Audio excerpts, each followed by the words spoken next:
ഇപ്പോൾ 14 വർഷമായി.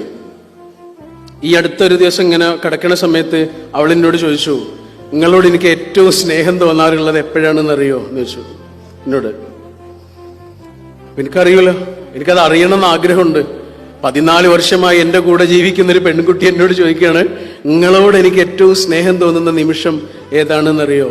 അപ്പൊ ഞാൻ ചോദിച്ചു, അത് ഏതാണ്, എനിക്ക് കേൾക്കണം. അപ്പൊ അവരെന്നോട് പറഞ്ഞെന്താണെന്നറിയോ? അവര് ചെറിയ കുട്ടിയാകുന്നത് മുതലേ ഈ ഉറക്കത്തിൽ ഞെട്ടി ഉണരും, എന്തെങ്കിലുമൊക്കെ കണ്ടിട്ട് ഞെട്ടി ഉണരും. ഇപ്പോഴും ഉണ്ടത്. അങ്ങനെ ഞെട്ടി ഉണരുന്ന സമയത്ത് അവര് പറയാ, നിങ്ങൾ എൻ്റെ അടുത്ത് കിടക്കുന്നുണ്ട് എന്ന് അറിഞ്ഞാല് ഞാൻ നിങ്ങളിങ്ങനെ കെട്ടിപ്പിടിക്കും. അങ്ങനെ കെട്ടിപ്പിടിക്കണ സമയത്ത് നിങ്ങൾ എന്നെ ഇങ്ങനെ കെട്ടിപ്പിടിച്ചിട്ട് ഇങ്ങനെ ഇങ്ങനെ തട്ടിത്തരും. ആ സമയം ഞാൻ അവൾക്ക് എന്തൊക്കെ വാങ്ങിക്കൊടുത്തിട്ടുണ്ട്, എവിടെയൊക്കെ കൊണ്ടുപോയിട്ടുണ്ട്, എന്തെല്ലാം സംഗതികൾ അവളെ സന്തോഷിപ്പിക്കാൻ വേണ്ടി ചെയ്തിട്ടുണ്ട്. എടാ, അതൊക്കെ മാഞ്ഞുപോയി. ഒരേ ഒരു സാധനം മാത്രം ബാക്കിയായി, കാരുണ്യം.